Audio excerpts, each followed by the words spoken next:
Hello everyone, welcome back to channel and thank you for joining today's session. Today we will be focusing on one of the most critical and important elements in process plant, the control valve, and more specifically the term that defines its performance and reliability. While we often talk about control strategies in system design, the true accuracy, stability and reliability of control loop ultimately comes down to how well the valve trim is selected and maintained. So control valve is a very big topic, and by leveraging my experience in industry, I have thought to divide this topic into multiple sessions. So in today's session, we will be talking more about the trim selection and design. So in this session, we will be quickly walk through what valve trim is, why it matters, and how the right choice can prevent issues like cavitation, noise, vibration and premature failures. My goal is to connect the fundamental with real field challenges we all encounter so we can make smarter decisions during design, operation and troubleshooting. We can design best fit for risk engineering solution which provides safety, reliability and long-term operability of the equipment. So thank you again for being here. Let's begin with today's topic. So what you will learn in this session are control valves definition, trim and trim components, function of the trim, trim design and material selection, and what are the key challenges while designing the reliable and safe trim for any specific control valves. As we all know, control valve plays a vital role in process industry.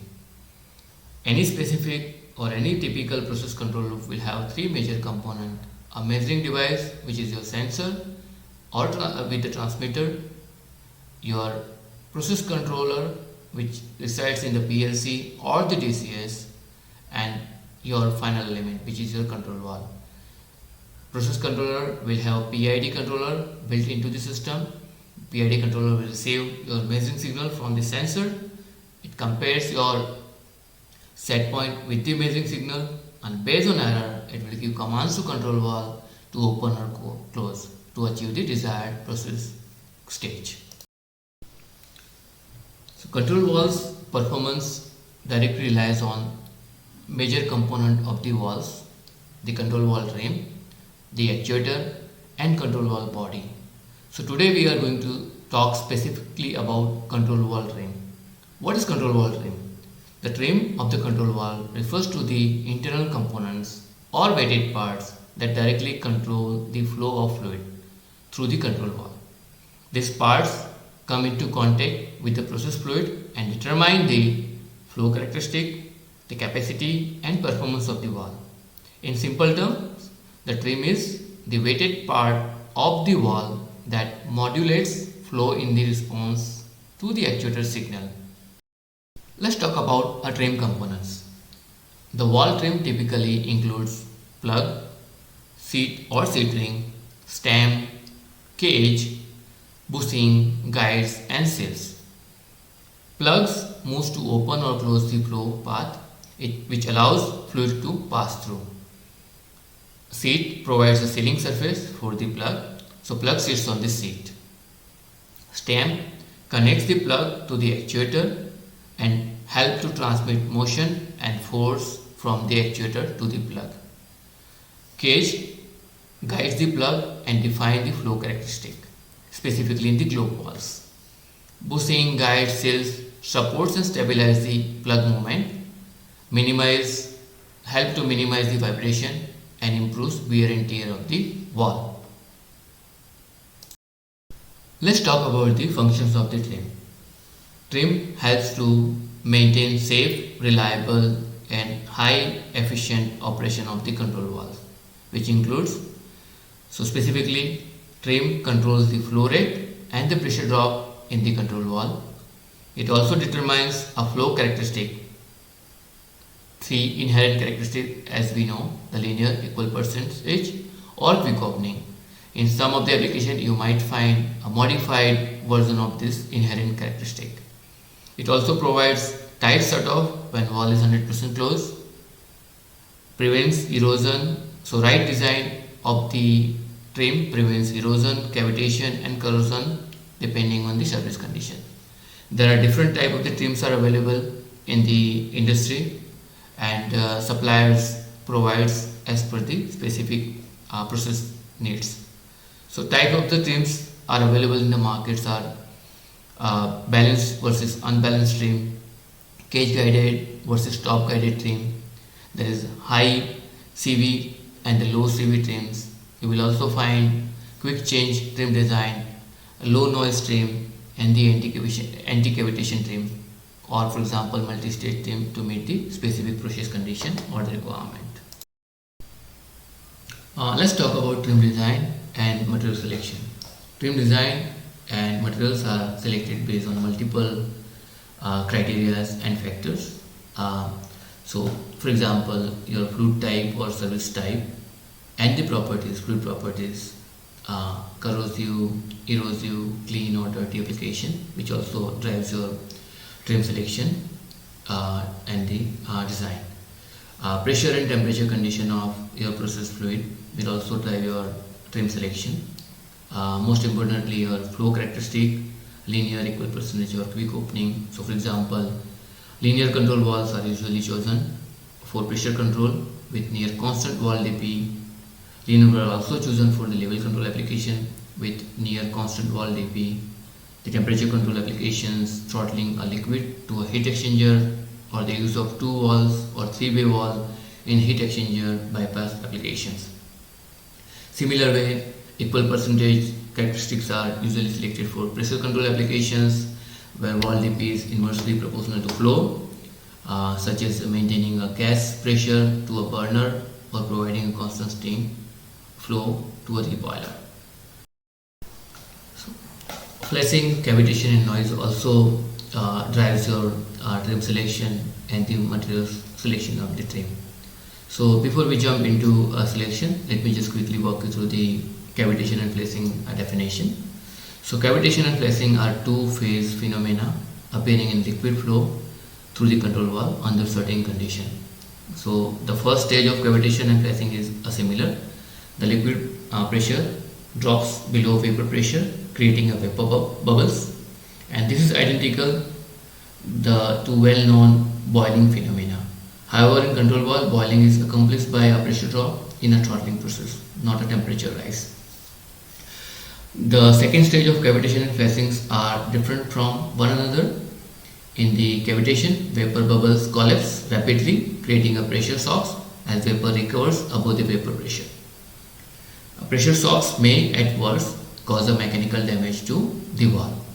In the flashing condition, the pressure does not recover above the vapor pressure because the downstream pressure is below vapor pressure, and vapor bubbles do not collapse. Therefore, fluid on the valve outlet side is partly vapor and partly liquid. So if pressure at the valve outlet remains below the vapor pressure of the liquid, the bubbles will remain in the downstream system and the process is said to be flashing. And flashing can produce a serious erosion damage to the valve trim parts. A similar way, or in other hand, if the downstream pressure is above the vapor pressure of the liquid, the bubble will collapse or implode, producing cavitation. So collapsing of the vapor bubbles release energy and produce a noise similar to what one would expect if gravel were flowing through the valve. If the bubble collapses in the close proximity to the solid surface in the valve, the energy release may tear away the material of that particular valve. So what are the recommendations? And so the thumb rule of the situation, maybe you can start with noise or the cavitation. So if no noise or cavitation indication, choose a standard stream. You don't need to worry about having a specialized stream for that application. You can go ahead and choose the standard trim available from the vendor. If noise is high, choose a noise reduction trim. So in a market there are multiple trims available with a special design which can reduce your noise in the valve. If liquid noise is high and or cavitation is indicated, then choose a cavitation reduction trim. So either you can choose a anti-cavitation trim or multi-stage trim, which will help you to further reduce the cavitation by by reducing your upstream pressure step by step, so it will not go below the vapor pressure, and it will eliminate the noise and the cavitation as well. So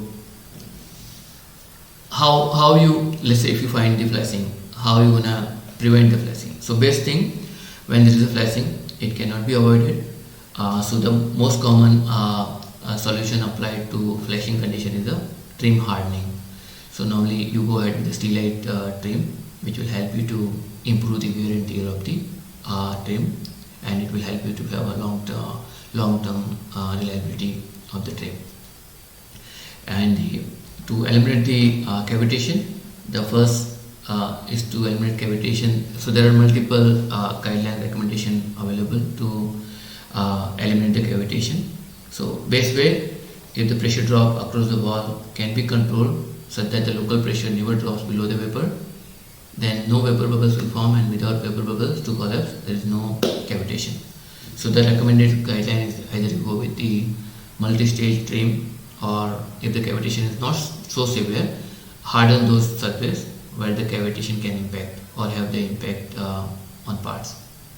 Or maybe sometime you can move your wall to a location that has more static head and on the downstream side, so it will also help to reduce your cavitation effect.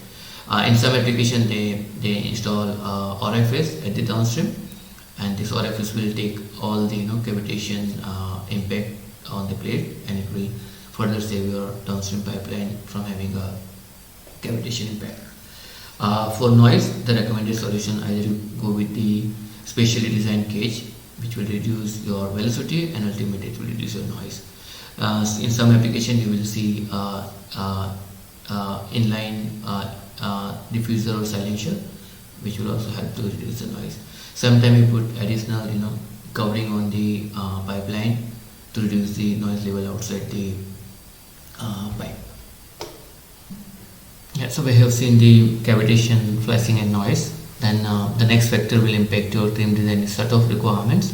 So based on your set of requirements, you are going to select wall leakage class to maintain the set of requirements.